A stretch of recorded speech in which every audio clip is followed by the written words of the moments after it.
Hello learners and welcome to this module. I Dr. Vivek from Department of Pharmacy Government Polytechnic Jalgaon is come up with the new topic with due respect of learners request, that is physiology of respiration. Let us see the learning outcome. After watching this video, the student will be able to comprehend the regulation of respiration, describe the pulmonary ventilation, as well as discuss the alveolar gas exchange and express the transport of gases in blood. Let us see the structure of respiratory tract. Before moving on to the physiology of respiration, we must have to know what are the different parts of the respiratory tract. In that, we see over here the nasal cavity, nostrils, nasopharynx, pharynx, larynx, trachea, then left bronchus, right bronchus, pleural membrane, and after left and right bronchus you can see the bronchioles also. So, and below that the lung parts there is a diaphragm. So, afterwards we will move on. See students, when we talk about the physiology of respiration, before moving on to the physiology, we must have to know the regulation of respiration. So, under that, the regulation of respiration, there are three reflex center in brain that regulate breathing. Let us see one by one.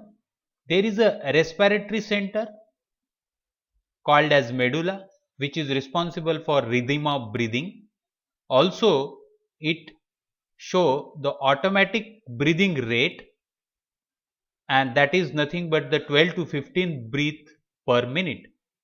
Then another center is the apneustic center, which is present in the pons and which is responsible to promote the inspiration. Also, they hold the breath, as well as they are responsible for forceful and prolonged inspiration. Again, the different another center is that the pneumotoxic center, which is also again present in the pons, which is responsible for antagonist to apneustic, having responsibility to maintain the fine tunes and prevents over the inflation. The two centers in the pons ensure the smooth transition between the inspiration and expiration. When connection between medulla and pons, they are actually responsible to regulate the depth of breathing.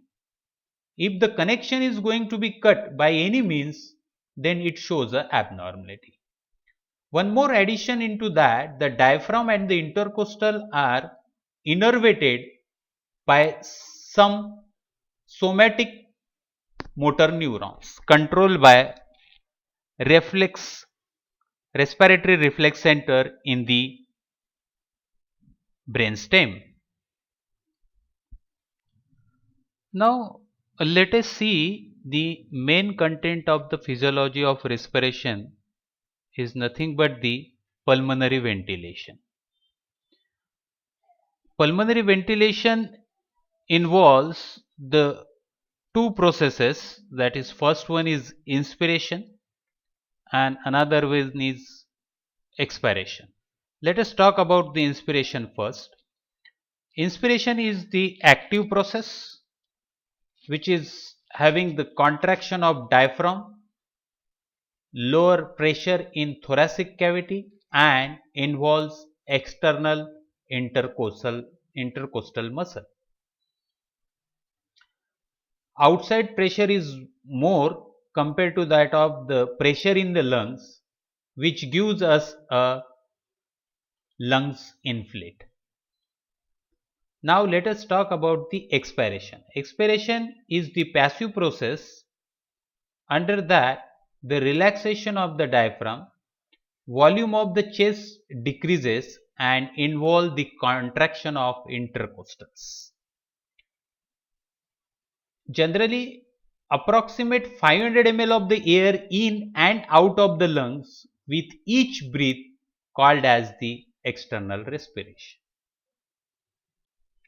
Let us see the respiratory volumes.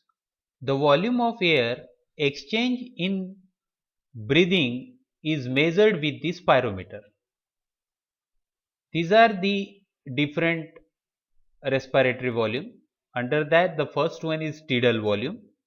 Tidal volume is the normal volume of air with each breath generally contains approximate 500 ml of volume. Now, let us see the expiratory reserve volume. Expiratory reserve volume is an additional air one can expire after releasing the tidal volume.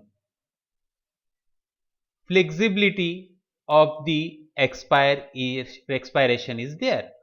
Generally, it contains approximate 1000 to 1200 ml of volume. Then talk about the inspiratory reserve volume. It is nothing but the additional amount of the air that can be inspired in addition to the tidal volume, which is generally contains approximate 3100 to 3300 ml of inspiratory reserve volume. Then let us see the residual volume. Residual volume is nothing but the air that cannot be removed from the lungs, and that residual volume is approximately 1200 ml volume is there. Now, let us see again under that respiratory volume some of the very important factor is that vital capacity. Vital capacity is nothing but the largest volume of air that can be moved into or out of the lungs. Vital capacity is the combination of inspiratory reserve volume, tidal volume and expiratory reserve volume. Together forms a vital capacity of the lungs. Now, let us see the total lungs capacity. Total lungs capacity means the maximum amount of the air the lungs can hold. Total lungs capacity contains the vital capacity as well as the residual volume. Together they form a total lung capacity.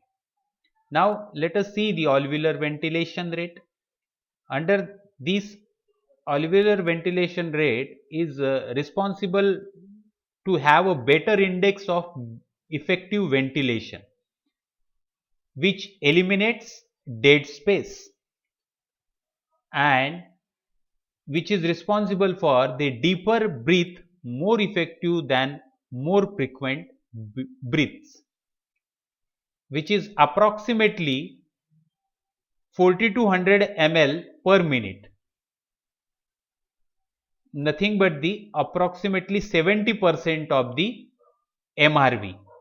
MRV means minute respiratory volume. That means the amount of air that ventilate lungs in each minute. Then let us talk about the alveolar gas exchange, which is very important part of the physiology of respiration. Which is, first of all, we need to see the composition of the air. Before moving on to the depth, we must have to know the composition of air. Air entering the lungs, 78% nitrogen, 21% oxygen and 0.0% carbon dioxide. Air exiting the lungs, which contains 14% oxygen and 5.6% carbon dioxide. That means the exchange of gases in the lungs takes place between alveolar air and the venous blood through respiratory membrane. Then under that alveolar gas exchange is the result of simple diffusion down oxygen and carbon dioxide concentration gradients. Concentration of gas is usually measured in partial pressures. Let us see the partial pressure of oxygen. I already told you near about 21% of the oxygen is present in the air while entering into the lungs or while entering into the body, and which contains 76 mmHg equals to 160 mmHg, 21% of that partial pressure. Then we talk about the partial pressure of carbon dioxide, 0.04% equals to 0.3 mmHg. Then let us talk about the transportation in between alveoli and the blood. When we talk about the blood, so 40 mm of Hg partial pressure inside of the blood, and under the alveoli there is a 105 mmHg, and the carbon dioxide expelled from that of the alveoli 39 mmHg, and they enter into the blood, and where there is a partial pressure is 46 mmHg. Means oxygen binds to hemoglobin inside the RBCs is called as a oxyhemoglobin. We will going to see the correlation of this binding of the oxygen into the hemoglobin later on also. Let us see the diagrammatic representation, and we can understand the alveolar gas exchange more betterly with the help of this diagrammatic representation. I am very thankful to this picture from that particular reference. Let us see that gas exchange between alveoli and the capillary with respect to the respiratory membrane. Here you can see that from the pulmonary artery and pulmonary vein. In that also you can see that capillary, alveolar membrane and respiratory membrane. These are the membrane which is responsible for the transportation of gas from that of the alveoli to capillary and capillary to alveoli.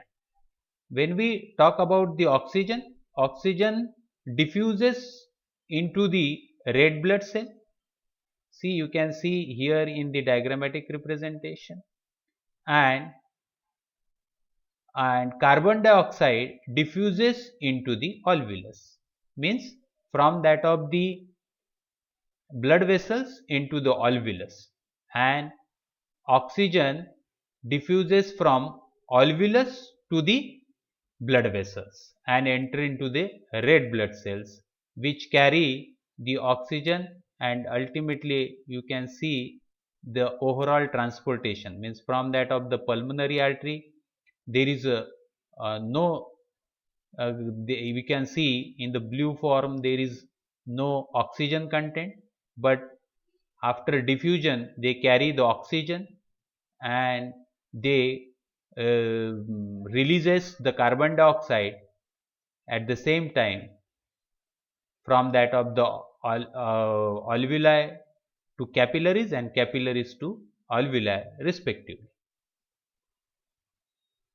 Then under that alveolar gas exchange you can see that amount of O2 diffuses into the blood depends on oxygen pressure gradient, surface area of the lungs and respiratory rate. Actually, these are the factor which is responsible for the oxygen diffusing into the blood.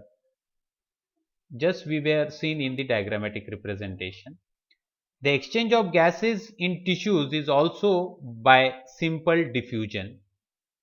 Now we are going to see the exchange of gases in the tissues, and that is again by the simple diffusion.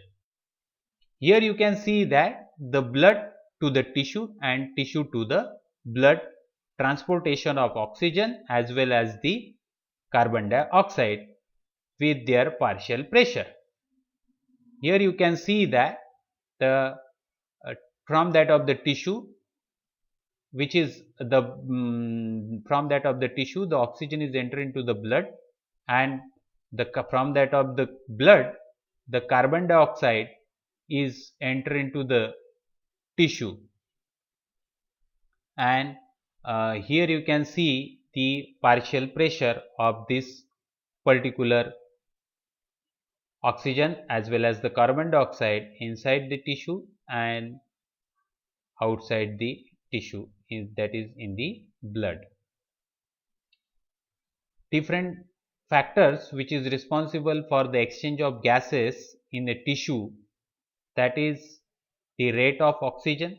Depends on the rate of oxygen, the exchange of gases has been takes place, as well as the utilization of the CO2, and there is having the effect of pH of the body as well as the temperature of the body while the exchange of gases in the tissues by the simple diffusion.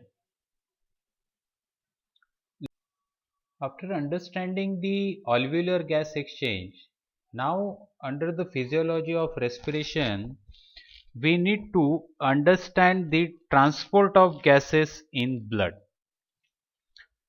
First of all, we need to see the transport of oxygen in the blood.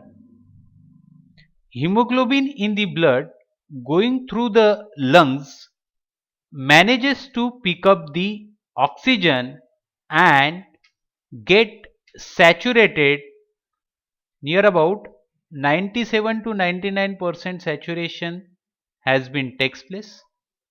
Then hemoglobin is responsible for the near about 250 millions of hemoglobins are present in one RBC, and in the oxygen the generally 4 oxygen in one hemoglobin. So ultimately which results 1 billions of oxygen in one RBC. So this is nothing but the carrying of the oxygen by the RBC, and according to the transportation of gases has been takes place. When there is a anemia, decreases the oxygen transport. But what is the main thing is that the amount of oxygen carried in the blood is mainly dependent on the amount of hemoglobin present in the blood. Now let us talk about the transportation of carbon dioxide gas in the blood. So see that carbon dioxide, so how they get transport? The firstly they get transport with the help of plasma, means 7% carbon dioxide is dissolved in plasma, ultimately which is 28 times more soluble than that of the oxygen. Then next is that near about 20 to 23% of the hemoglobin, carbon dioxide is bound to the hemoglobin, and which is ultimately responsible for the formation of carboamino hemoglobin. And when we talk about the transport of carbon dioxide in blood, the next very most important thing is that the 70% of the carbon dioxide which is converted into the bicarbonate ion. Here you can see the reaction, that how the carbon dioxide combine with that of the water molecule and how they form the bicarbonate ions. So thank you very much for your patience hearing. Students, stay home, learn from home and safe at your home. Thank you once again. If you like this video, please subscribe the channel of YouTube as well as click on bell icon. Thank you.